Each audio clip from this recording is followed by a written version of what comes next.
Greetings Modoverse, and welcome to part 2 in our two-part series covering 3D printing and Modo. My name is Kevin Hand. I'm a creative specialist for Foundry, and I'll be your presenter on this episode of Modo Not Monday. We're back in Modo 13.1, and just like before where we used our Dragon model as the example for FDM 3D printing, I've gone ahead and I've imported in our gargoyle model, which will be our second example for SLA 3D printing. And to save you guys the boring spectacle of me working on this yet again, I've gone ahead and I've taken a few steps forward on this. And I went ahead and run mesh cleanup on this model, as well as detriangulated the polygons on the base. And I've also gone ahead and run a couple of Boolean ops to get our supports and the gargoyle merged into the base itself. So now it is officially one solid piece and is good for print for either an FDM 3D printer or an SLA 3D printer. But now what I really want to talk about and focus on for this section of the video is how we can approach making this model hollow in order to make the most out of our resin in our vat, so we're not wasting a lot of resin. And one way to do that is determining the scale of the model and how big it is that we want to print. So if we take a look at the model here as is, and we can come over here to our dimensions tool, and with our model selected in item mode, we can see that it's just shy of 1.5 inches tall. Okay, that's great for game boards and various things or whatever we may be using this for. But maybe we want this to be larger. Maybe we made something similar to this, and we want to have a nice large model to have on display, whether it's on our desk at work or maybe a bookshelf or something, right? So at 1.5 inches tall, you could print this as one solid piece and let it be just a solid block of resin, and you would be okay with that because ultimately this isn't very large and it's not going to use that much resin. However, if we did want this to be taller or larger in any form or fashion, we would probably want to hollow this out, as that's a general rule of thumb and a fairly good method of practice to take on preparing a model for SLA 3D printing. So you're not wasting resin, in other words. Like I mentioned before in the previous video, resin, while it isn't necessarily super expensive, it isn't for free. And depending on the make, the brand of the resin, who makes it, and the type of resin, it can get relatively expensive. So to have something at any large scale, it would just be a waste of resin, in my opinion. And why not just hollow it out? You can still get a really nice model that you can sand and paint and detail out and make printer friendly as well. So we're going to stick with making this larger, and let's just say 3 inches. So we'll just double its height in the Y. And we can easily do that by going to our absolute scaling tool again. And the uniform scale, we'll set this to 3 inches on its longest axis, which is the Y axis. Okay, so we'll just go ahead and start this off by going to 3 inches. And we'll hit uniform scale. And just like that, we now have our model at 3 inches tall. So if I go back to item mode and reselect my dimensions tool, now we can see it's 3 inches tall. And this can be any scale that you want. It very much depends on the print volume that you have for your SLA 3D printer. It's a personal thing, as far as how large do I want this to be, right? So you have to take into account your printer volume as well. So if you've got a small printer volume, maybe 3 inches is getting close to its max. If you wanted to maybe separate both of these out and print both of them separate, you could do that as well, right? And as with anything in 3D, there's a multitude of ways that we can approach this for hollowing it out. And if you wanted to print this out into two separate pieces, you could also think about having a couple of standoffs coming off of the base and maybe a hole in the bottom of the gargoyle, and then the two pieces would then fit together after they're printed. But for this video, I'm going to stick with this at 3 inches tall, and I'm going to leave it as one solid piece for printing. Okay. Now, one thing that I don't like to do, especially when I'm dealing with a scanned mesh like this gargoyle, is try to hollow all this out in one solid piece. It can be done, obviously, but it's not necessarily the easiest way to go about it. So I'm going to separate this out into two pieces, the base and then the gargoyle itself. There's a multitude of ways, as with anything in 3D that we've mentioned before, on how we can approach creating the interior of our gargoyle model here. And one way that I prefer to do it is to make use of Modo's auto retopology tool. So the first thing that I want to do before anything is I want to just go through here and select this very bottom loop. And I want to hit Z on the keyboard, and I just want to extend this down, I don't know, something like that. It doesn't have to be much. And then what I want to do is just make sure it's flat on the Y. And lastly, I just want to create an N-gon there and hit P on the keyboard. And now I'm ready to go. Okay. So one thing about the interior of our model versus the exterior is that the artist put a lot of work into the exterior with ZBrush and things like that. This one is a 3D scan. But you want all of the exterior detail to show, and it will show really nice on an SLA print. Okay. Because we can get down to 25 micron layer height and things like that, plus that it's a liquid resin, it just prints this kind of detail really nice. However, for the interior of our gargoyle, we don't need hardly any of this detail. We don't need the abs or the claws or the folds in the wings, anything like that. We just want a fairly crude, low poly-ish model that will fit inside and act as our interior. And one method that I found that has worked really well for me in past projects is to make use of Modo's auto retopology tool. So with my layer selected here, and I come over here to geometry and come down to automatic retopology, that activates the tool, and by default it's generally set to relative and 33%. Okay. Because I know I don't need all this detail on the geometry itself, I prefer to set it to absolute, and then I tell Modo what I want the polygon target to be. In most cases, I found 1,000 to be just about right.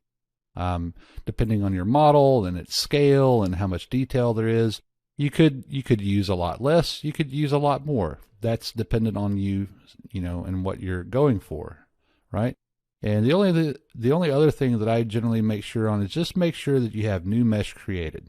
Okay, if I clicked this and didn't have new mesh on, it would auto retopo my gargoyle layer here, and I don't want that because I want to use this as my exterior. But if I have new mesh turned on, that will automatically create a new mesh layer with the new retopology geometry inside of it. So if I click OK, just like that, I now have a fairly nice low-res model that will work on the inside.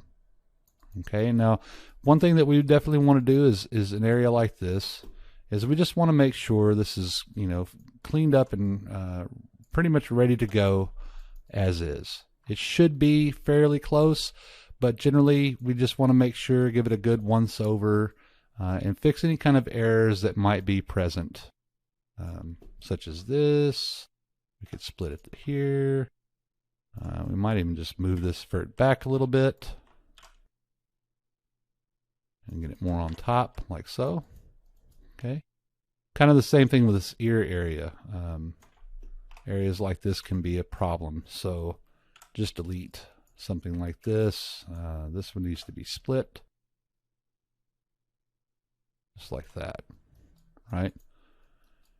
And really what we want to do is we just want to make sure there's no overlapping polygons or any kind of outstanding holes or anything like that before we bevel. Now, one thing I personally prefer to do is just kind of give it a once over like I'm doing here, and just kind of go through and split some of these these polygons beforehand.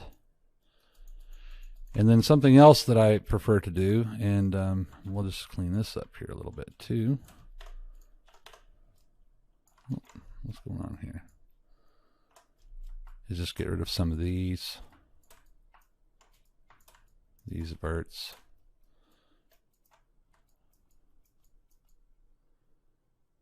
Something like that, maybe. Get rid of that. Oh, not that one. Or is it this one, maybe? Yeah, this one. You can just delete that one.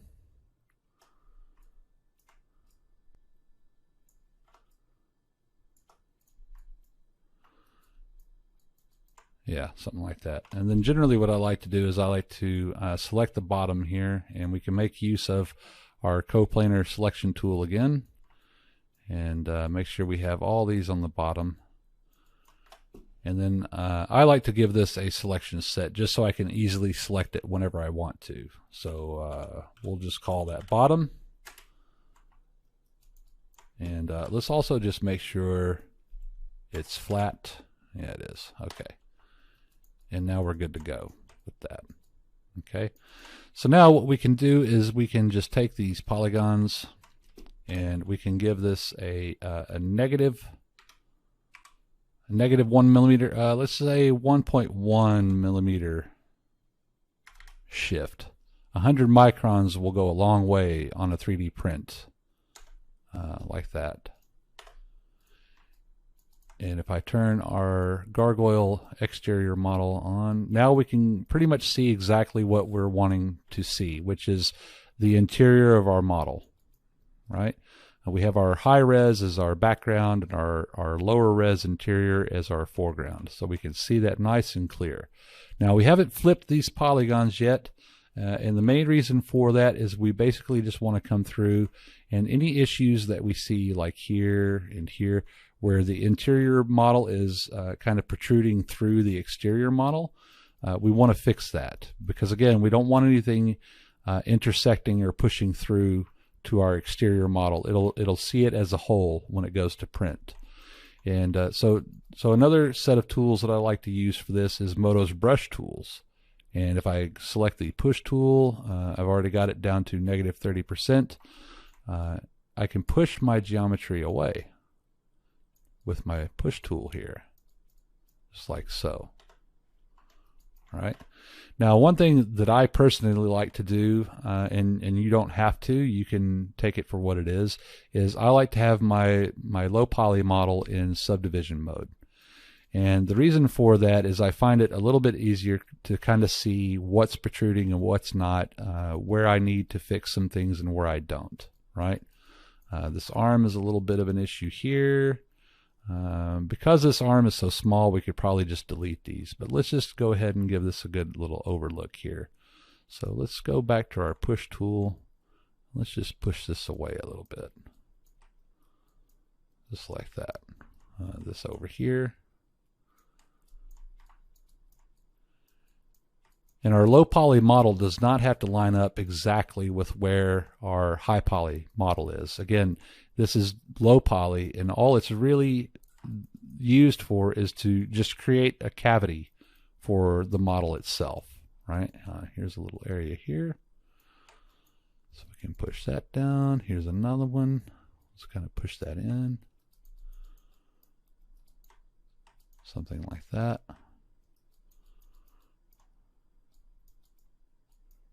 All right. And that's already looking good here. Okay. So then we can drop out of that tool. We'll hide our high res model here. And another thing that you just kind of want to keep an eye out for, and not that it'll necessarily be an issue, but I generally try to smooth some of this stuff out. And I do that using the smooth brush. And more often than not, the default settings work just about right for what I want. And all we want to do is just kind of smooth this out a little bit so it's not quite so pinched.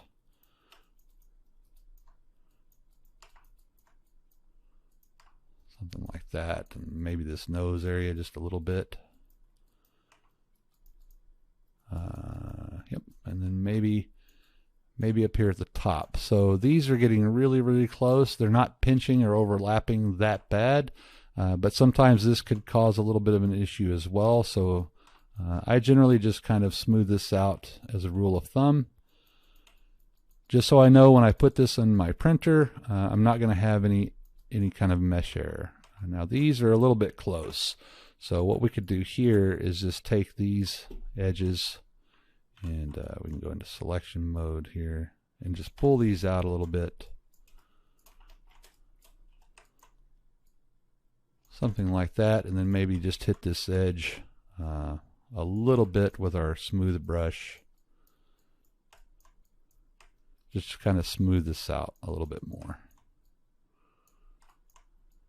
Yeah, something like that. And then we can just work our way down the edge of the wing here. And again, this isn't that terrible. Just kind of touch it up a little bit, just to be safe than sorry. This is a little bit much here. And again, sometimes you can just kind of grab some polygons and just kind of pull them around and push them to where they're a little, they're out of the way, but might be not as destructive as using one of the brushes. All right. Here's another good example for our push. Just push that down.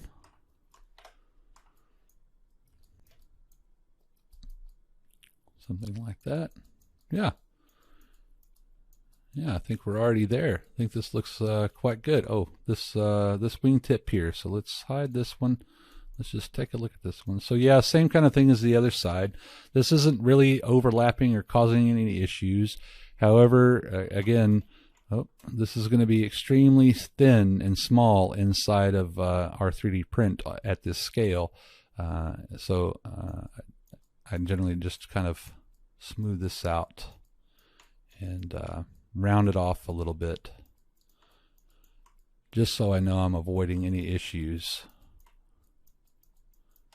before printing.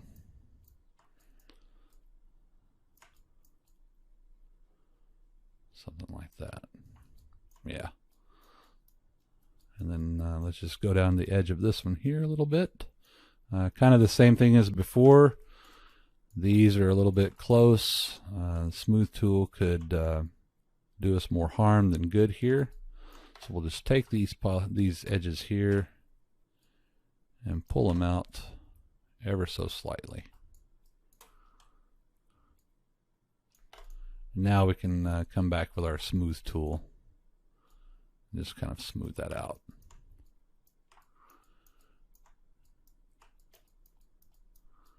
Oh, that was kind of okay as is.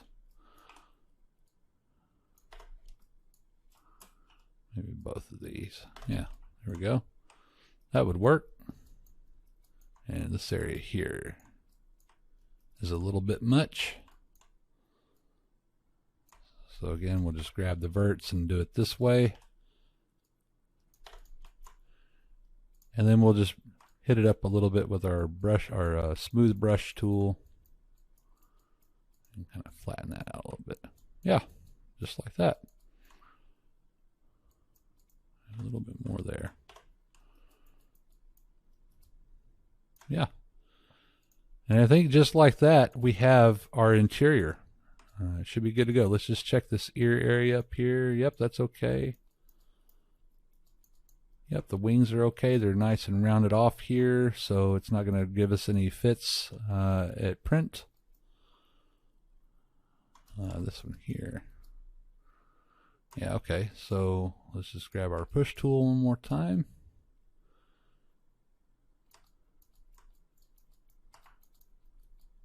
I'm kind of messing that one up, but that's okay.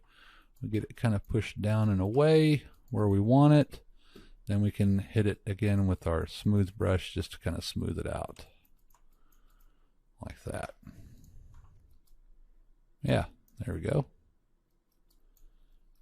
Yeah, that will work. So now what we can do is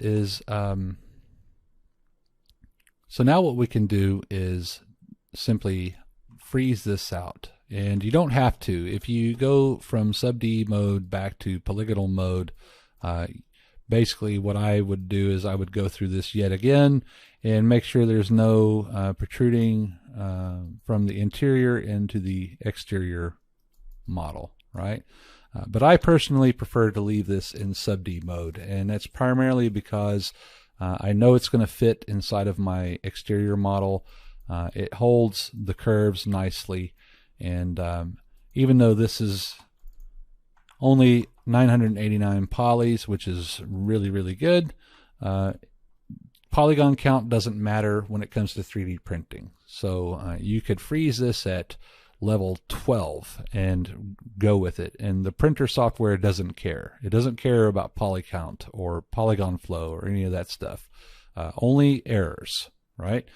And so what I generally do is I leave this in sub D mode, and I come over here and I just set both my subdivision and Catmull Clark to 2 or even 1 sometimes. And I'm working in Catmull Clark because I prefer Catmull Clark. But just as a rule of thumb, I generally like to just make sure and have both set to 2. And again, you could set it to 1. Come over here to geometry, hit freeze, make sure it's on faces, and good to go. And that is our interior for our model. Okay, now this here is a little bit thin on the arm. One thing that I didn't cover, and I'll cover it quickly for you, is this is a little bit thin here. So if I go back before we freeze, more often than not, an area like this, you could delete the polygons and then just cap this stuff off. So you could essentially kind of select these, maybe not that one, and then come through and delete this, maybe delete these as well. And then just cap it off and then touch it up with your smooth tool and your push brush tools, and that would be good to go. However, this isn't going to cause an issue. It's not going to cause any kind of print issue. It's thick enough and round enough that it should print. So I'm going to leave it as is. So I'll just refreeze this now. And now we have our interior. Okay. And turn this back on for our exterior. And one thing that I want to do is just make sure that both are going to fit inside of the base. So the low res is a little bit, nope, I take that back. It's going to fit fine. This is all the geometry here, so if I turn that one off, yep, it'll fit just fine.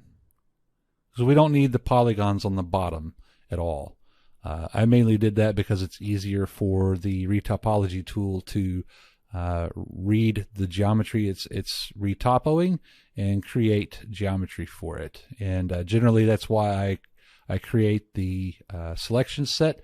So if I need to, I can easily select that and pull that down, right? But we're in good shape here. So from this point, what I would do is, let me just go back into shaded view here, is I would flip these polygons inward so the printing software will know this is our interior. And from here, I would duplicate these layers. I'm in item mode. Duplicate these layers. And then take my original 3 layers and hide those and use these 3 duplicated layers to create my final model for print. Okay, and you could also come in here if you wanted to, and you could assign this, say, a selection set. So we could call this interior,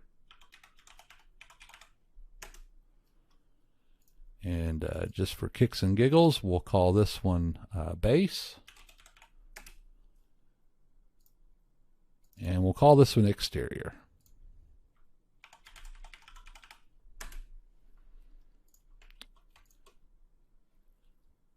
And what I want to do now is I just want to take my interior and I'm going to cut that and paste it into my gargoyle mesh layer. And then I'm going to delete that empty layer. And then all I want to do is simply come over here, go to my Boolean tool and set that to union. and then let my gargoyle union into the base itself. Just like that. And then we can go ahead and run mesh cleanup again. Yep. Okay, I'll run it one more time just to make sure. Yep, no elements to clean. So I can now delete that gargoyle, and I can name this one Gargoyle Hollow, or whatever you want to call it. Okay. And now we have our hollowed out model ready for print on our SLA 3D printer. However, there's one more thing that we need to do to this before it's ready to go to print, and that's create drainage holes. And those are super easy to make, and the main reason you want those is that most resin 3D printers prints everything upside down. And so in other words, this area here would be your build plate.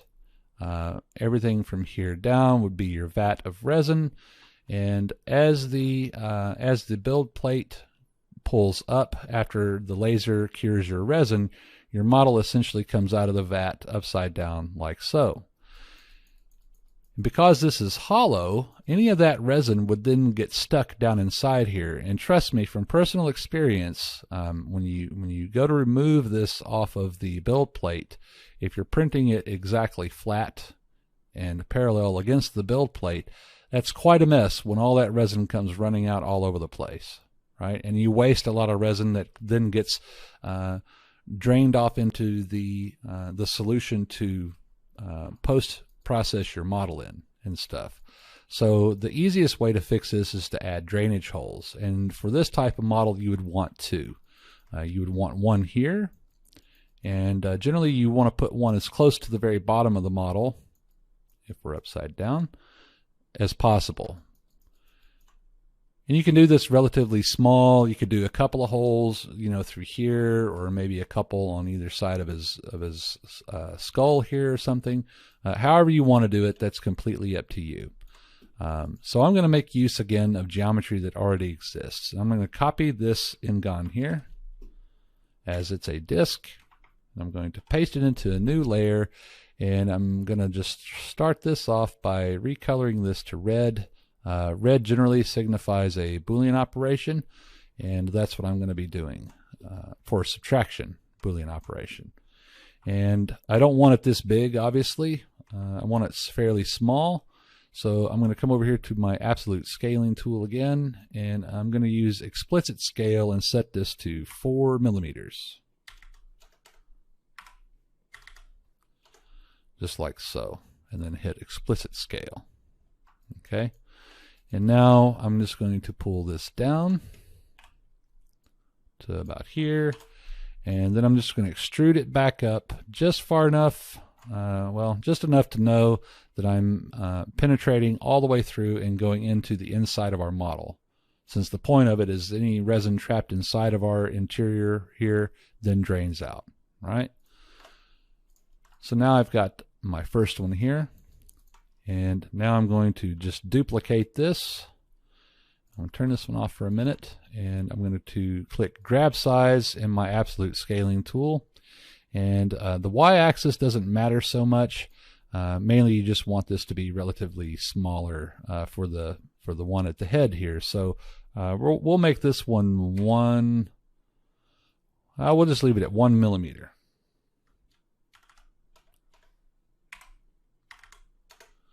And we'll hit explicit scale. Oh, I think I did that wrong. Let's back up here. Okay, so hide that one. Let's go back to absolute scaling. And let's also just set myself here.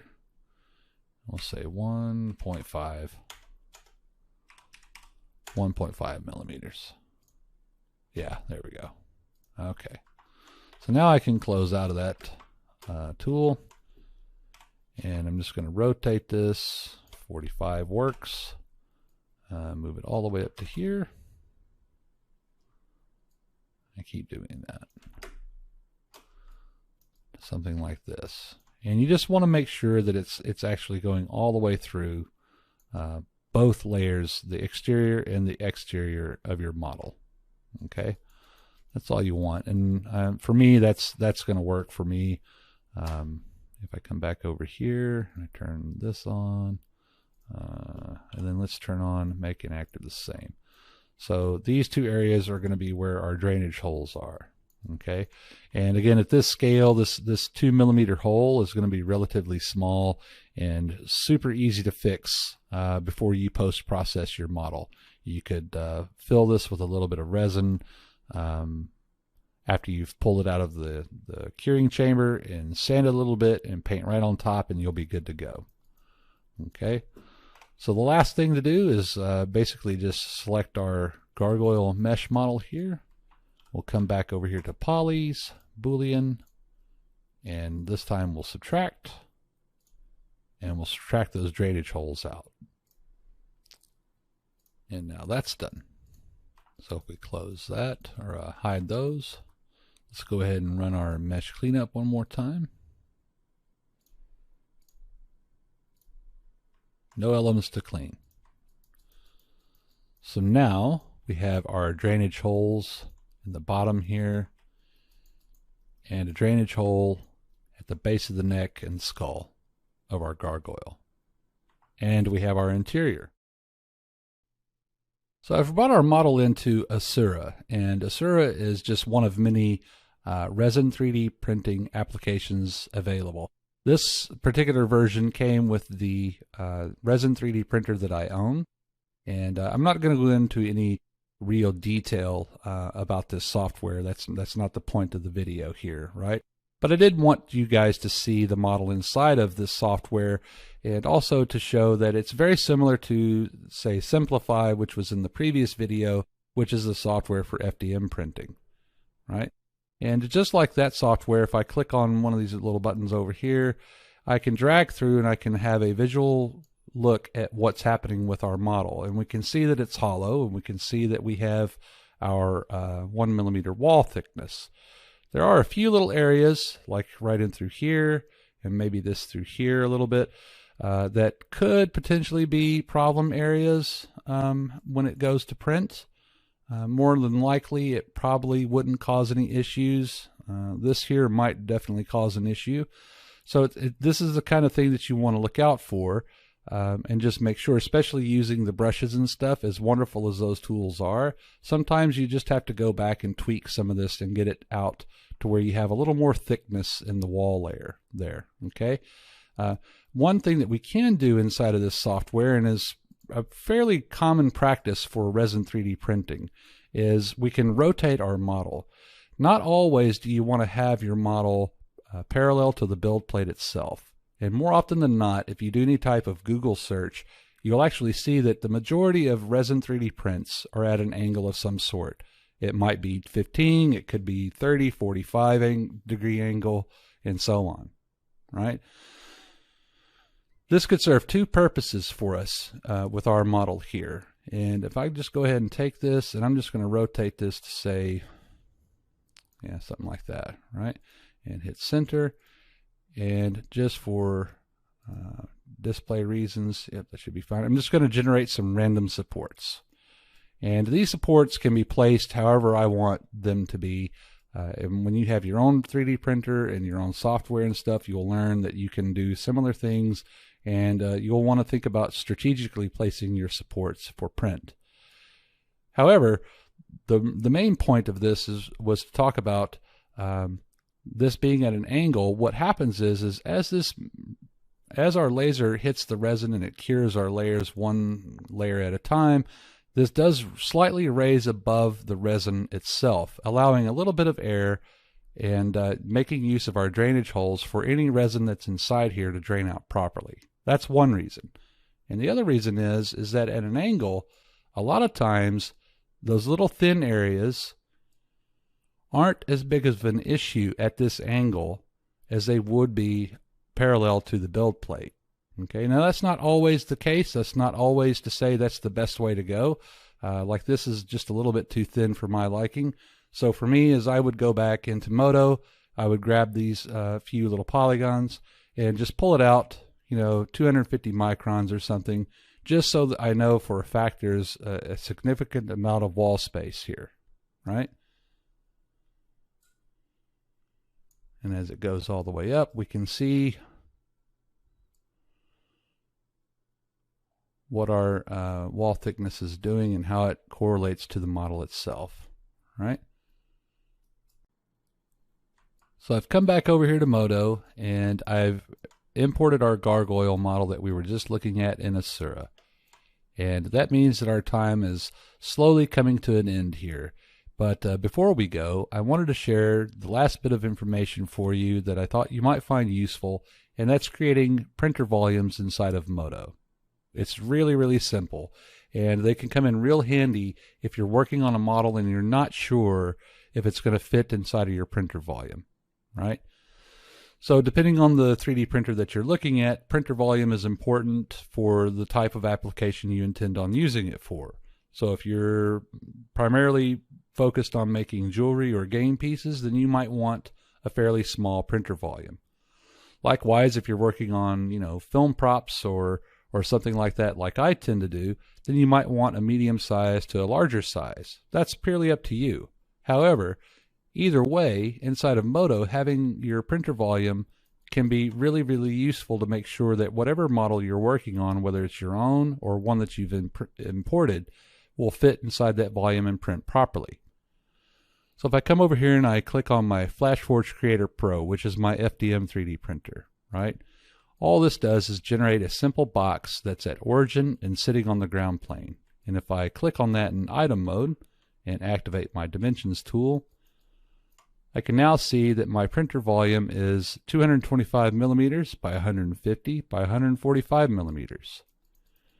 And if I take a look at this in wireframe mode, I can see that my gargoyle model will fit just fine inside of that printer volume, and I shouldn't expect any kind of print errors from it being too large, right? So that can be really, really useful for a great many reasons. Likewise, for my resin printer, I've got one here for my Moai printer, which is my resin 3D printer, right? And it's the same thing. It creates a simple box at origin and on the ground plane. And if I activate my dimensions tool again, we see that I have a printer volume of 180 millimeters in the Y by 130 and 130 millimeters square, right? Either way, both printers will handle this gargoyle with no problems, okay? And it's super easy to do. As many of you know, inside of Modo, you can hit F5 on the keyboard, and that'll bring up your command history. And all of the commands that I used to create my scripts, I got from here. I'm no coding expert. I'm not a Python wizard or anything like that. I learned just enough to get done what I wanted to get done, which was to create these scripts.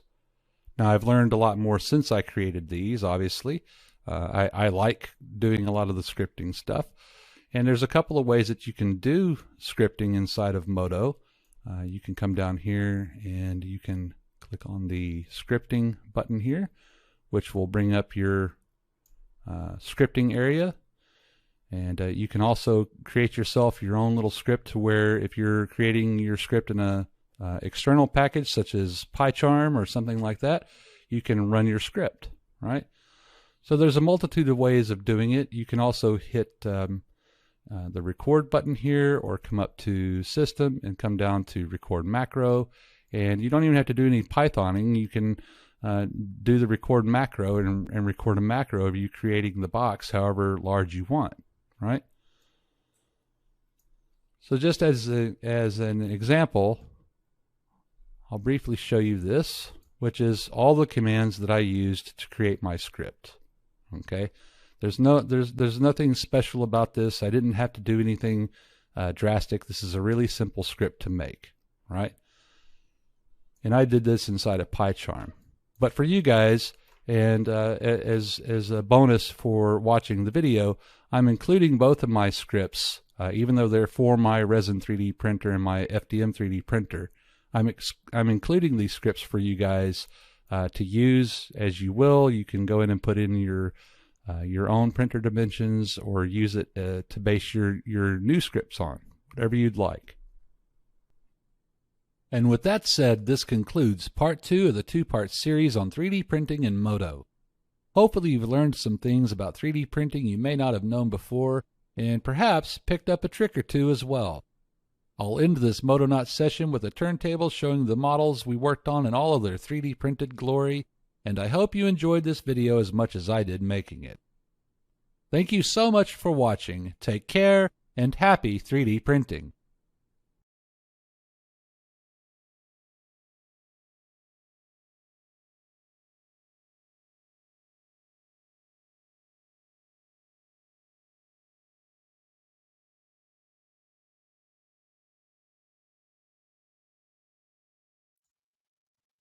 Okay, so there we go. That was part 2, and obviously there's some links in the chat area there for part 1 if you'd like to go back. These were made last year, so they're a little bit old now, but they still have some useful information in it. And if you guys have any questions or anything, please feel free to put them in the questions area, and I'd be more than happy to answer them if I can.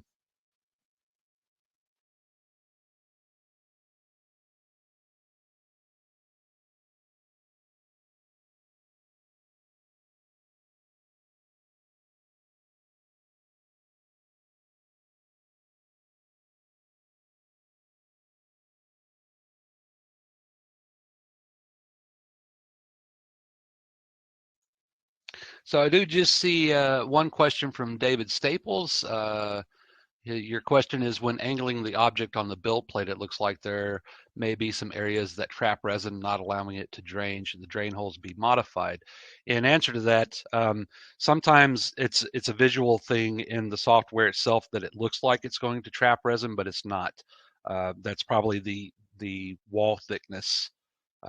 And as you slice through it to see where your wall thickness is, based on the outside of the model and the claws on the gargoyle as an example, it may appear to be that.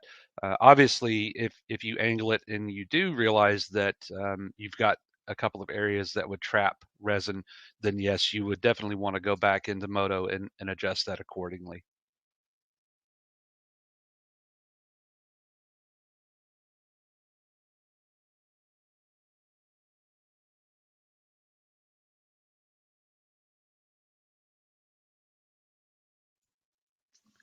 For Helen Glazer, I see your question. Is there a video about preparing a file for a CNC router? I haven't done any kind of CNC routing myself. I have watched a few videos on YouTube through Fusion 360 that talks about using CAM and how to prepare a model for CNC routing, but without any kind of real experience on it, I wouldn't want to try to answer that too in depth. I hope that answers your question.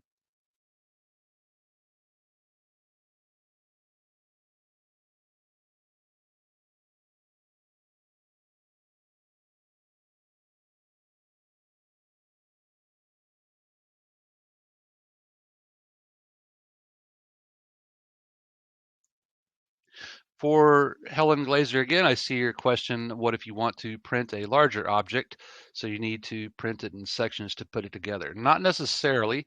A lot of that also depends on the printer volume that you have, as well as the slicing software that you're using. There is free slicing software out there. Simplify is just the one that I found to be the most usable. Prusa provides free software, and I believe Raise 3D has some really nice slicing software as well that's free. That should be a couple of good options to look at least. And then you could also just take a look through Google and type in free slicing software. Slicer, I believe the original Slicer software is free as well. And as for the larger objects, I generally like to make, if I'm working on a film prop, for an example, depending on how much detail there is, I do like to break my models up into individual pieces and kind of engineer it to where I know I can put it together. It just seems to be able to, for me anyway, it provides me a way to print some nicer parts, whereas you try to just print something with a lot of detail all in one piece. Uh, depending on if you're using FDM printers or resin printers, the detail could come out a little bit questionable or so.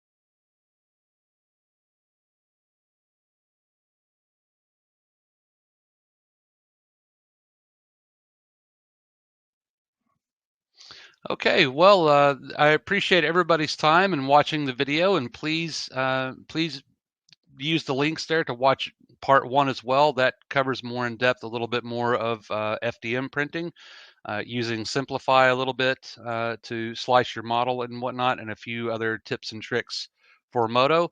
I sincerely hope all of you learned something useful from this. And again, happy 3D printing. Thank you for your time. Have a great day.